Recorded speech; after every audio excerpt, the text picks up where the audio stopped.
சந்திர பகவானுக்கும் தாரா தேவிக்கும் பிறந்த மகனான புதன் பகவானை அதிபதியாக கொண்ட மிதுனராசி அன்பு சொந்தங்களுக்கு வணக்கம். மிதுனராசி பஞ்சபூத தத்துவத்துல வாயு தத்துவத்தை, அதாவது காற்று தத்துவத்தை அடிப்படையாக கொண்டது.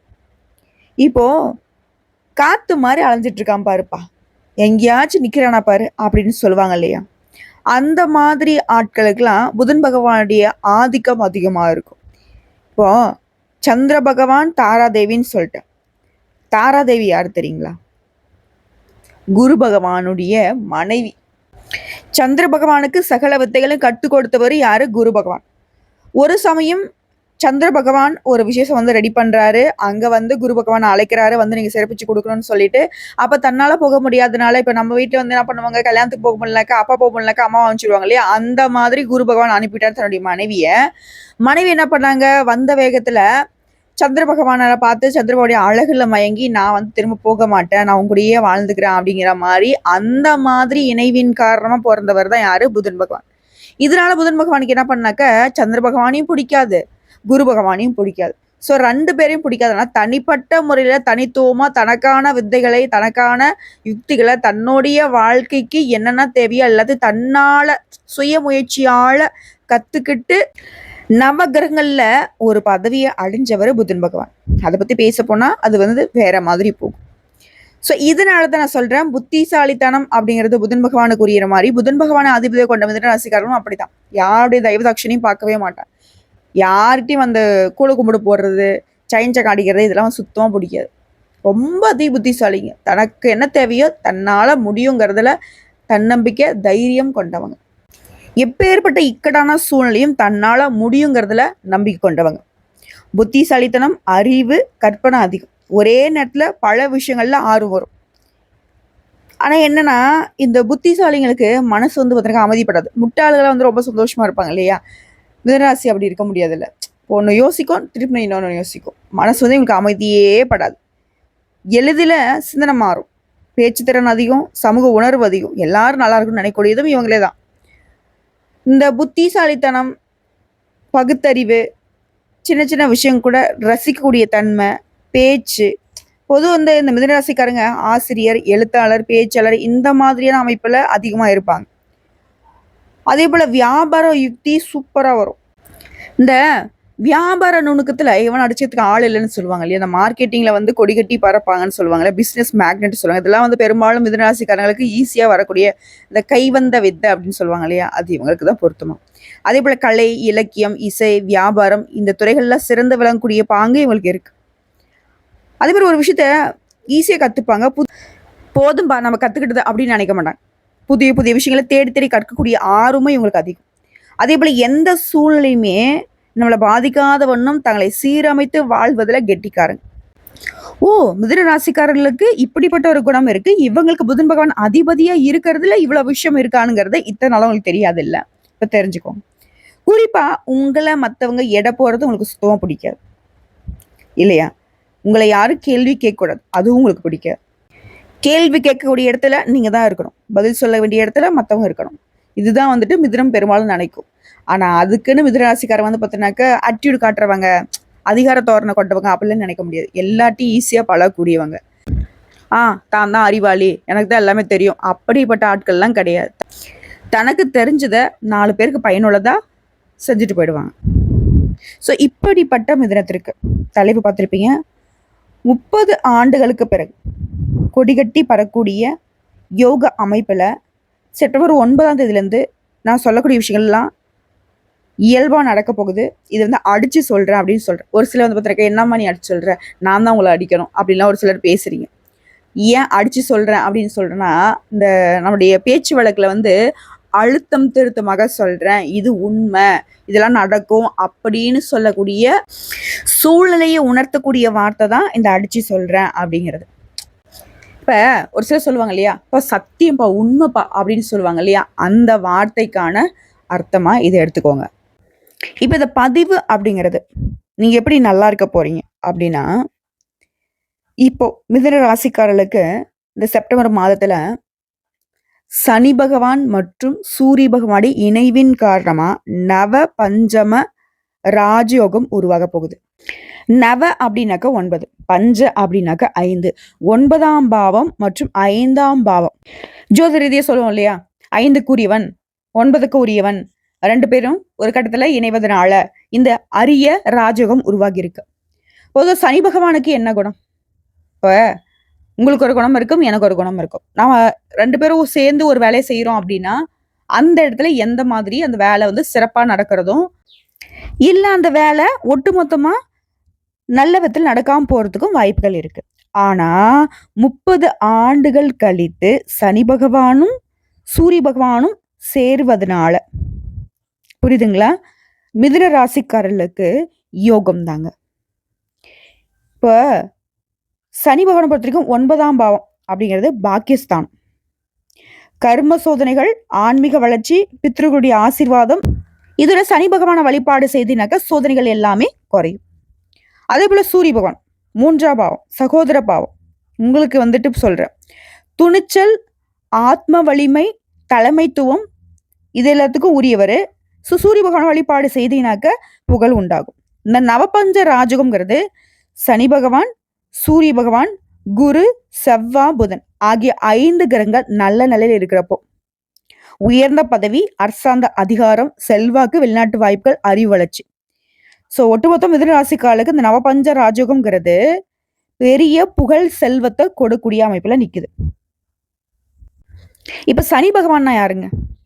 கர்ம பலன் தரக்கூடிய நீதிபதி. நீ செய்யக்கூடிய நல்லது கெட்டதுக்கு பலன் கொடுப்பாரு, பொறுமை கொடுப்பாரு, தாழ்மையை கொடுப்பாரு. நீ எப்பேற்பட்ட உயர்ந்த நிலையில இருந்தாலும் அடக்கி வாசிக்கணும் தம்பி அப்படிங்கிறவர், கட்டுப்பாடு கொடுக்கக்கூடியவர், உழைப்பை கற்றுத்தரக்கூடியவர். இவர் உங்களை வந்து சோதிக்கிறாரு அப்படின்னா உங்களை வலிமையாக்குறாருன்னு அர்த்தம். சொல்லுவாங்க இல்லையா, உளியோடைய வழியை தாங்கினவன் கல்லுதான் சாமி ஆகுது, மற்றதெல்லாம் படிக்கட்டாகுதுன்னு. அது போலதான் சனி பகவானுடைய சோதனைகளை ஏற்றக்கூடிய நீங்களுமே அந்த சாமி மாதிரி நிலையா வளமா இருப்பீங்க. சனி பகவானை பொறுத்திருக்கும் நீதி, தர்மம் இது பக்கம் தான் இருப்பாரு இல்லையா. சோ இந்த நிலையிலுமே மிதுனராசிக்காரங்க சனி பகவானால நீதிக்கும் நேர்மைக்கும் துணை போவீங்க. உங்களுக்கான நீதி தர்மமும் நிலைக்கப்படும். இதுல சூரிய பகவானுடைய குணம் என்ன? ஆத்மகரகன்னு சொல்லுவோம். உயிர்னாக்க சூரியன். சூரிய பகவானை பொறுத்த வரைக்கும் ஆத்மசக்தி, ஒளி தரக்கூடியவர், ஆரோக்கியத்துக்கு சொந்தக்காரர், அதிகாரத்துக்கு சொந்தக்காரர், தந்தையுடைய ஸ்தானத்துக்கு உரியவர், அரசாங்கம், தலைமைத்துவம் எல்லாத்துக்கும் காரணகர்த்தா இவர். ஸோ இவராலுமே உங்களுக்கு இந்த இடங்கள்லாம் நிரப்படுது. சூரிய பகவானை தொடர்ந்து வழிபாடு செய்வதனால இந்த ஆன்ம வலிமை அதிகமாகும், தன்னம்பிக்கை அதிகமாகும், புகழ் உங்களை தேடிக்கிட்டு வரும். சூரியன் அப்படின்னாக்க நேர்மை, தெளிவு, சுத்தம் இது எல்லாத்துக்கும் அடையாளம் இவர். ஸோ இந்த 2 கிரகங்களுடைய சேர்க்கைங்கிறது மிதுன ராசிக்காரங்களுக்கு சனி பகவான் பிளஸ் சூரிய பகவான் 2 பேரும் சேர்வதனால, மிதுன ராசினாக்க புத்தி, சனி பகவான்னா கட்டுப்பாடு, சூரிய பகவான்னா வெளிச்சம்.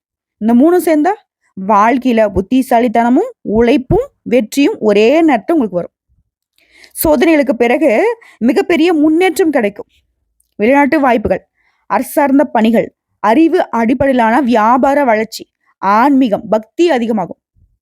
இதுக்கு முன்னாடி உங்களுக்கே தெரிஞ்சோ தெரியாமலோ உங்களுடைய பாவ கணக்கு ஏதாவது இருக்கு, கர்ம வினைகளுடைய பலன்கள் உங்களுக்கு துரத்துக்கிட்டு இருக்கு அப்படின்னா கூட அதுல இருந்து நிவாரணம் கிடைக்கும். விதிவிலக்கு மாதிரி தலை தப்பிச்சுடா அப்படிங்கிற அளவுக்கு இந்த நவ பஞ்சம ராஜயோகம் மிதுன ராசிகளுக்கு ஒரு பிரைட்டான வாழ்க்கையை கொடுக்க போகுது. ஸோ இந்த சனி பகவான் தரக்கூடிய அமைப்பு உங்களுக்கு நிலைச்சிருக்க நாள் விகிதங்கள்ல நீங்க என்னென்ன பரிகாரம் பண்ணணும் சொல்றேன், நோட் பண்ணிக்கோ. ஞாயிற்றுக்கிழமை அப்படின்னா சூரிய பகவானுக்கு புஷ்பம், நீர் இதை அர்ப்பணம் பண்ணி வழிபாடு செய்யுங்க. அதே போல அன்றைய தினம் நீங்க சொல்ல வேண்டிய மந்திரம் ஓம் சூர்யாய நமக. இந்த மந்திரத்தை 108 முறை சொல்லணும். அதே போல அன்னைக்கு நீங்க சிவப்பு கலர் ட்ரெஸ்ஸை பயன்படுத்துங்க. அன்னைக்கு நீங்க எடுத்துக்கொள்ள வேண்டிய உணவுன்னு பார்த்தோன்னாக்க கோதுமை, சிவப்பு நிற பழங்கள். சிவப்பு நிற பழங்கள் அப்படின்னாக்க கோதுமை அப்படின்னாக்கா அதையும் சொல்லிடுறேன், ரொட்டி, சப்பாத்தி இந்த மாதிரி சொல்லுவோம் இல்லையா, அந்த மாதிரி. இதோட மாதுளை, ஆப்பிள், தக்காளி இந்த மாதிரி சிவப்பு நிற பழங்கள். சூரிய பகவானை கட்டாயம் அன்னைக்கு நமஸ்காரம் பண்ணணும். இதுவே திங்கக்கிழமை கட்டாயம் நீங்க இவர் வந்து வழிபாடு செய்தாலும் சிவபெருமானுக்கு பால், நீர் அபிஷேகம் செய்து ஓம் நமக் சிவாய இந்த மந்திரத்தை 108 முறை சொல்லி வெள்ளை நிற உடை அணிந்து பால், வெள்ளை பொருட்களை, இந்த வெள்ளை சக்கரை பொங்கல் இதெல்லாம் சொல்லுவோம் இல்லையா, இதெல்லாம் வந்து நீங்க எடுத்துக்கலாம். அதே போல சந்திர பகவானை வழிபாடு செய்யணும். அடுத்த செவ்வாய்க்கிழமையில முருகப்பெருமான வழிபாடு செய்யும். ஓம் சரவண பவ இந்த மந்திரத்தை 108 முறை சொல்லுங்க. அன்றைய நாள்ல சிவப்பு அல்லது ஆரஞ்சு நிறத்தை பயன்படுத்துங்க. உணவுன்னு பார்த்தீங்கன்னா கிழங்கு வகைகளை எடுத்துக்கோங்க. அதே போல அன்றைய நாள்ல உங்களால முடிஞ்சது யாருக்காவது ஒருத்தங்களுக்கு உதவி செய்யுங்க. அடுத்ததா புதன்கிழமை விநாயகர் வழிபாடு. அன்றைய நாள் நீங்க சொல்ல வேண்டிய மந்திரம் ஓம் புதாய நமக. அன்னைக்கு நீங்க பயன்படுத்த வேண்டிய நிறம் பச்சை. அதே போல அன்னைக்கு நீங்க பச்சை காய்கறிகள் எடுத்துக்கோங்க. புதன் ஹோமம் செய்யறது அன்னைக்கு சிறப்பு. புதன் பகவானை வழிபாடு செய்யறது சிறப்பு. அதே போல புதன் பகவானுக்கு உரிய தெய்வமான விஷ்ணு பகவானை வழிபாடு செய்யறதுமே நல்லதுதான். அதே போல வியாழக்கிழமை குருவிற்கு வழிபாடு ஓம் பிரகஸ்பதியே நமக. இந்த மந்திரத்தை 108 முறை சொல்லலாம். மஞ்சள் நிறத்தை அன்னைக்கு பயன்படுத்துங்க. மஞ்சள் நிற பூக்கள் மஞ்சள் கொண்ட கடலையை மாலை கட்டி நவகிரகங்களை வெற்றிக்கூடிய குரு பகவானுக்கு அணிவித்து வழிபாடு செய்யுங்க. நெய் தீபம் ஏற்றுங்க. நீங்களுமே கொண்ட கடலை சாப்பிட்றது அன்னைக்கு வந்து நெய் சேர்த்த உணவுகள் சாப்பிட்றது சிறப்பு. குரு பகவானை வழிபாடு செய்யும்.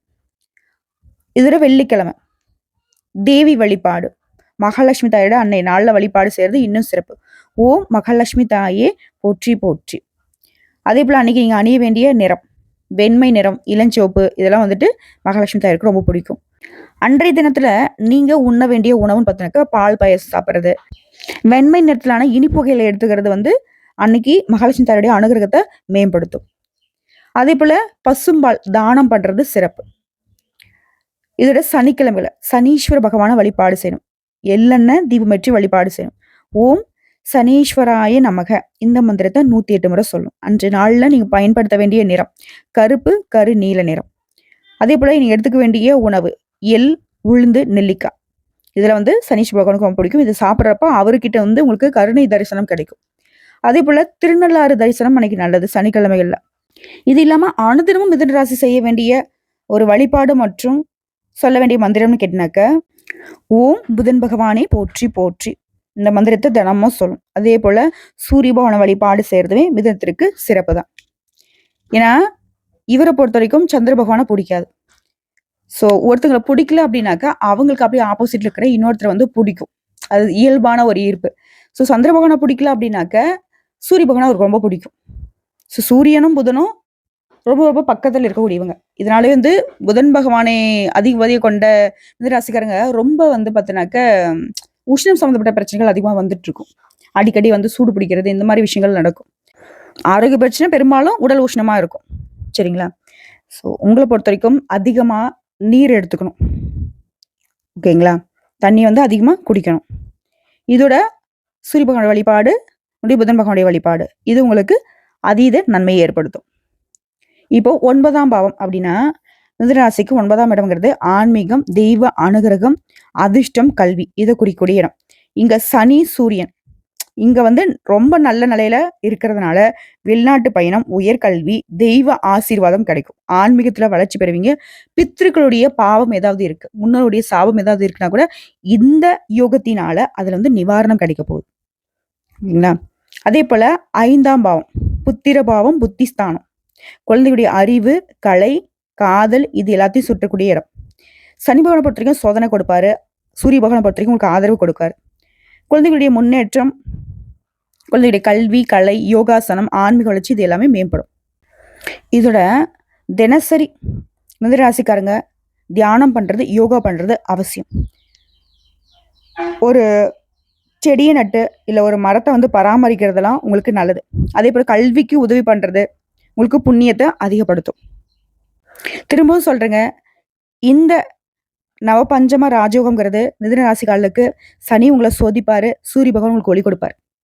இப்போ அப்பா வந்து கொடுக்க நினைக்கிறாரு. அப்ப அண்ணன் நான் சொல்லுவான், பா நீ இவ்வளவு காசு கொடுக்குறியப்பா, அவன் ஒழுங்கா செலவு பண்ணுவானா, ஒழுங்கா அதை வச்சுப்பானா, நீங்க வந்து அவன் வந்து பத்திரமா வச்சுப்பான்னு சொல்லி கொடுக்குறீங்க, அவன் சேமிச்சு வச்சுப்பான்னு சொல்றீங்க, இல்ல அவனுக்கு தேவைக்கிறத பயன்படுத்திப்பான்னு சொல்றீங்க, ஆனா அவன் வந்து வீணா செலவு பண்ணிடுவாப்பா அப்படிங்கிற மாதிரி.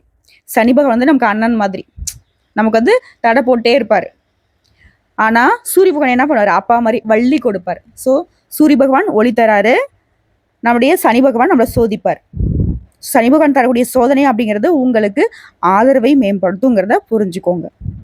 ஸோ இந்த காலகட்டத்தை பொறுத்த வரைக்கும் உழைப்பு, ஒழுக்கம், ஆன்மீகம் இதை 3 மட்டும் மிதுன ராசி கெட்டியா பிடிச்சிக்கிட்டீங்க அப்படின்னா புதிய உயரத்துக்கு உங்களை வந்து கூட்டிட்டு போயிடுவாங்க அந்த சனி பகவானும் சூரிய பகவானும். என்னதான் நீங்க வந்து இல்லை நான்லாம் அவ்வளோதான் போச்சு அப்படின்னு நீங்கள் சொன்னால் கூட சரி, அதிர்ஷ்டம்ங்கிறது உங்களுக்கு வந்தே தீரும்.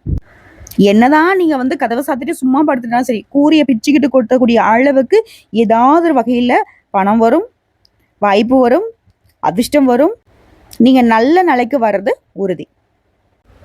சுருக்கமாக சொல்கிறேங்க, மிதுனராசியுடைய வாழ்க்கையில் சோதனை காலம் எல்லாம் முடிஞ்சு போச்சு. உழைப்பு, ஒழுக்கம், பரிகாரம் எல்லாமே உங்களுக்கு நல்ல பலனாக கொடுக்க போகுது. ஆன்மீகம் அதிகமாக போகுது, கர்ம பலன்கள் விலக போகுது. உலகத்துல மதிப்பு, மரியாதை, அதிகாரம், செல்வம் எல்லாமே உங்களுக்கு வளர்ச்சி பெற போகுது. சனி பகவான் உங்களை சோதிக்கிறாரு, சூரிய பகவான் உங்களை அவருடைய ஒளியால காத்தருள்றாரு.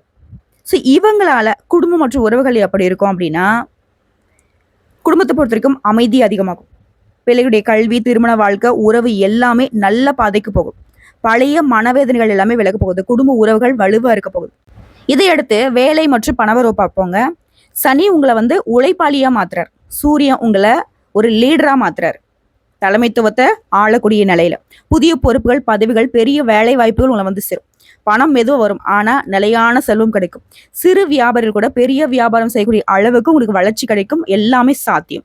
அடுத்து காதல் வாழ்க்கை, சோதனை வரலாம். அந்த சோதனைகள் உங்களுடைய உறவை நிலையாக்கும். ஒருவேளை அது பொய்யான உறவா இருந்தா கண்டிப்பா நிலைக்காது. திருமணம் நீங்க எதிர்பார்த்தபடியே நல்லபடியா நல்ல வாழ்க்கை துணையே பெறுவீங்க. அதுதான் ஆரோக்கியம்.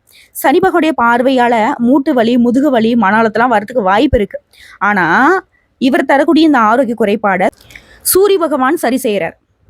உடைய உடல் மற்றும் மன வலிமையை இவர் கெட்டியா பிடிச்சிக்கிறார், காத்தருள்றார்.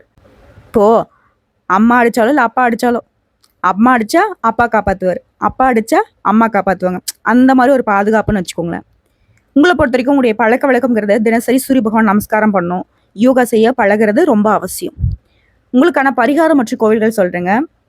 இந்த காலகட்டத்தை பொறுத்த வரைக்கும் மிதுனராசிக்காரங்க செய்ய வேண்டிய பரிகாரம், உங்களால முடிஞ்சா திருநள்ளாறு சனீஸ்வரர் கோயிலுக்கு போயிட்டு அங்க எள்ளெண்ணெய் தீபம் போட்டு வழிபாடு செஞ்சுட்டு வாங்க. சனிக்கிழமைகள்ல கருப்பு எள் எண்ணெயை அபிஷேகத்துக்கு வாங்கி கொடுங்க. அதே போல சூரியனார் கோயில்ல சிவப்பு தாமரை, சிவப்பு பூக்களால அர்ச்சனை பண்ணுங்க.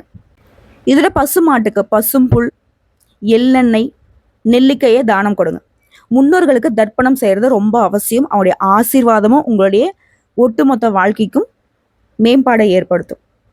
ஸோ ஜோதிட ரீதியாக பார்த்தோம்னாக்க இந்த நவபஞ்சம ராஜோகம்ங்கிறது மிதுனராசிக்காரர்களுடைய வாழ்க்கைக்கு புதிய பாதையில பயணிக்க வைக்குது. சோதனைகளும் வேதனைகளும் விலகுது, சந்தோஷம் நிலைக்குது, மகிழ்ச்சியால உயர்ந்த நிலைக்கு போக போறீங்க. உடைய கர்மங்கள் எல்லாமே விலகுவதனால உங்க வாழ்க்கைய புதிய ஒளியால பிரகாசிக்க போகுது. இப்போ சந்திர பகவான் குளுமையானவர், சும்மா லைட்டா வெளிச்சம் இருக்கும். அவருக்கு அப்படியே ஆப்போசிட் நம்முடைய சூரிய பகவான், வெளிச்சம் எப்படி இருக்கு. பகல்ல நமக்கு லைட்டு தேவையா? அது போலதான் நீங்க எந்த ஒரு விஷயத்தையும் தேடி போகின்ற அவசியம் கிடையாது. உங்க வாழ்க்கையில் இருக்கக்கூடிய கெட்டது எல்லாமே விலக போகுது. சூரிய பகவானுடைய ஒளிக்கதிர்பட்டு விலகக்கூடிய பனித்துளி மாதிரி எல்லாமே உங்களை விட்டு விலக போகுது. நல்லது எல்லாமே நிலைக்க போகுது, கெட்டது எல்லாமே தன்னால விட்டு விலகும். உடைய உண்மைக்கும் உழைப்புக்கும் உயர்ந்த இடம் இருக்கு. அந்த இடத்துக்கு தான் போக போறீங்க. சனி பகவானும் சூரிய பகவானும் உங்களுக்கு துணை வர போறாங்க. ஸோ இப்போ வரைக்கும் நீங்க செய்ய வேண்டிய விஷயத்த பார்த்துருக்கோம். இப்போ நீங்க மாத்திக்க வேண்டிய விஷயம் சொல்ற கேட்டுக்கோங்க. சஞ்சல மனநலம் இருக்கு. நான் முன்னாடி சொல்றேன், காற்று தத்துவம் உங்களோடது. ஒரே விஷயத்துல சிந்தனையை நிலைநிறுத்த முடியாம போகும். இப்போ நீங்க என்ன பண்ணணும், இதை நிலைநிறுத்தணும். ஒரு விஷயத்தை நம்ம எடுத்தோம்னாக்கா அதை முடிக்கணும்னாக்க மனசு அலைப்பாயக்கூடாது. இதை சரி கட்டினாக்கா தியானம் பண்ணும், யோகா பண்றது, மூச்சு பயிற்சி பண்றது, இதை சரி கட்ட முடியும். அதே போல அவசர முடிவு, வேகமா முடிவு எடுக்கிறது, இதெல்லாம் உங்களுக்கு சிக்கலை கொண்டு வரும். அதை பண்ணக்கூடாது. ஆலோசனை கேட்டு தீர்க்கமா யோசிச்சு முடிவு எடுக்கிறதுக்கு பழகிக்கோங்க. மிகுந்த பேச்சு, அதிகமா பேசுறது சில நேரம் சிக்கலை கொண்டு வரும். அதையும் கட்டுப்படுத்திக்கோங்க. நேரம் பார்த்து பேசணும். அதாவது நேரம் காலம் அறிந்து செயல்படுறதை விட நேரம் காலம் கண்டு பேசுறது சிறப்பு. பொறுமை குறைவு, எதையும் சீக்கிரமா ரிசல்ட் வேணும்னு நினைப்பீங்க, ஆர்வமா செயல்படுவீங்க. ஆனா அந்த மாதிரி பொறுமை இழந்து செயல்படக்கூடாது. எந்த ஒரு விஷயமும் நமக்கு நிலையா இருக்குனாக்கா அங்க பொறுமை ரொம்ப அவசியம். ஸோ அப்போ கர்ம யோகம் வேணும், ஆன்மீகத்தை வளர்த்துக்கோங்க. பல வேலையை ஒரே நேரத்துல செய்யறது நல்லதுதான். ஆனா அது ஒரு வேலையை எடுத்து செய்யறதை விட பல வேலையை எடுத்து நான் செஞ்சிருவேன் அப்படின்ட்டு எந்த வேலையும் முடிக்காம போகக்கூடிய ஒரு நிலையை கொண்டு வந்துருது. ஸோ ஒரு வேலையை தொடரும், அதை முடிக்காமல் இன்னொரு வேலையை தொடருது. இப்போ ரெண்டும் கெட்டு போச்சு இல்லையா? அந்த வேலையை விட்டுடுங்க. பல வேலைகளை ஒரு இடத்துல செய்யக்கூடிய திறன் உங்களுக்கு இருக்கு. இருந்தாலும் ஒன்று முடிச்சு இன்னொன்று செய்யுங்க. ஒரு செயலை முடிச்ச பின்னாடியே இன்னொன்று தொடக்கூடிய பழக்கம் வேணும். புத்தி கட்டுப்பாடு நீங்க வளர்க்க வேண்டிய நல்ல குணங்கள்ல புதனாதிக்கம் இயல்புல இருக்கு. புத்திசாலி தான் நீங்க. ஆனா ஒரே பாதையில போனீங்கன்னா மட்டும்தான் அது வெற்றிக்கு வழிவகுக்கும். அந்த பயிற்சி வேணும். பொறுமை அவசியம். சனி வழிபாடு மூலம் உங்களுக்கு பொறுமையை வளர்த்துக்க முடியும். தியானம் பண்ணுங்க, யோகா பண்ணுங்க. மன சஞ்சலத்தை கட்டுப்படுத்தக்கூடிய கருவி இது உங்களுக்கு தான். ஒழுக்கமான வாழ்க்கை, தினசரி வழிபாடு பண்ணணும். ஏதாவது ஒரு சாமியை வழிபாடு செய்யணும். ஆரோக்கியமான உணவு எடுத்துக்கணும். சீரான வேலை ஒழுங்குபடுத்திக்கோங்க. இதுதான் பண்ணும் அப்படிங்கிற மாதிரி. ஆனால் மனசில் தோன்ற வேலையை செய்கிறது. நேரம் காலம் பார்க்காம எப்போ தோணுதோ அது வந்து செய்கிறது. அந்த மாதிரி பழக்கம் இருக்கக்கூடாது. நல்ல பேச்சு, பேச்சால பெரும் புண்ணியம் வந்து சேரும். அதே நேரத்தில் பாவமும் வந்து சேரும். அப்போ என்ன பண்ணணும்? இனிய சொற்களை பயன்படுத்தணும், தர்ம சொற்களை பயன்படுத்தணும். முக்கியமான வழிபாடுன்னு கேட்டினாக்கா விநாயகர், புதன், சனி பகவான், சூரிய வழிபாடு. அனுதினமும் ஓம் புதன் பகவானை போற்றி போற்றி. அதே போல் மேக்சிமம் நீ பயன்படுத்துகிற நிறம் பச்சை, நீலம், மஞ்சள். உணவுகளில் அதிகமாக பச்சை காய்கறிகளை பயன்படுத்திக்கோங்க. நெல்லிக்காய், எள் சேர்த்துறது சிறப்பு. தானம்னு பார்த்தீங்கன்னாக்கா கல்விக்கு தானம் பண்ணுங்க. நல்ல படிக்கக்கூடிய பிள்ளைகளுக்கு புத்தகம் வாங்கி கொடுக்குறது, அவங்களுக்கு பேனா பென்சில் வாங்கி கொடுக்குறது, அவங்க படிப்புக்கு வந்து ஃபீஸ் கட்டுறது, உடை வாங்கி கொடுக்குறது, ஏதாவது ஒரு வகையில். அதே போல் பசுமாடு தானம் பண்ண முடிய புண்ணியம் இருந்தால் பண்ணுங்க, தாராளமாக பண்ணுங்க. ஏன்னா கோமாதா அப்படிங்கிறது வந்து கூடான கோடி தேவர்கள் வாசம் செய்யக்கூடிய உலகம். அது என்ன சொல்றது, பசுமாடுலாம் சொல்ல முடியாது. அது ஒரு கோயில். அந்த தெய்வத்தை வாழ்வாதாரத்துக்கு கஷ்டப்படுறாங்க, அவங்க அந்த பசுமாடை வச்சு அவருடைய வாழ்வாதாரத்தை மேம்படுத்திக்க முடியும்னாக்கா அந்த மாதிரி உதவிகள் செய்ய முடிஞ்சா செய்யுங்க. கோடி புண்ணியம் வந்து சேரும், உங்களுடைய குளம் காக்கும். அதே போல் பால் தானம் செய்கிறதுமே சிறப்பு. பால் தானம் கொடுக்கறதுனா நம்ம சொந்தக்காரனுக்கு வாங்கி கொடுக்கறது, பக்கத்து வீட்டுக்காரனுக்கு வாங்கி கொடுக்கறது அப்படி கிடையாது. உண்மையாகவே பால் கூட வாங்க முடியாமல் கஷ்டப்படக்கூடிய ஏழை எளிய மக்களுக்கு, முதியவர்களுக்கு, இந்த குழந்தைகளுக்கு வந்து பால் வாங்க கூட காசு இல்லாமல் இருப்பாங்க பார்த்தீங்களா, அந்த மாதிரி குழந்தைகளுக்கு வாங்கி கொடுங்க. இதோட உங்களுக்கு நல்ல நாள்னு பார்த்தோன்னாக்கா புதன்கிழமை மற்றும் சனிக்கிழமை. இந்த 2 நாட்களில் மிதுன ராசிக்காரர்கள் எந்த வேலையை நீங்கள் செய்தாலும் சரி உங்களுக்கு அதிர்ஷ்டத்தை கொடுக்கும். அந்த நாட்களில் நீங்கள் செய்யக்கூடிய காரியங்கள் நல்ல வகையில் முடியும். இதோட உங்களுக்கு சூட்சம்னு சொன்னா மிதுன ராசி வாழ்க்கையில் சிறப்பாக இருக்கணும், தொட்டதெல்லாம் வெற்றி பெறணும், வாழ்நாள் முழுவதும் உங்கள் வாழ்க்கை நல்லா இருக்கணும்னாக்கா தினசரி தியானம் பண்ணணும். இது உங்களுக்கு மன அமைதியை கொடுக்கும். உங்களுடைய மனசை நீங்கள் கட்டுப்படுத்திட்டாலே போதும், வெற்றி உங்கள் பக்கம்தான். ஏன்னா அதீத புத்திசாலி. ஒரு விஷயத்தை வந்துட்டு நல்ல விதமாக திட்டம் போட்டு செயல்பட ஆரம்பிச்சிடுவீங்க. திடீர்னு ஒரு குறுக்கு புத்தி வந்துடும், மனசு அலைப்பாயும், நம்ம செய்கிறது கரெக்டான்ற ஒரு சந்தேகம் வந்துடும். அது வரக்கூடாது அப்படின்னாக்கா தியானம் மட்டும்தான் உங்களுக்கான சூட்சும ரகசியம். தெளிவாக இருங்க, சிறப்பாக இருக்க போகிறீங்க. வாழ்த்துக்கள்.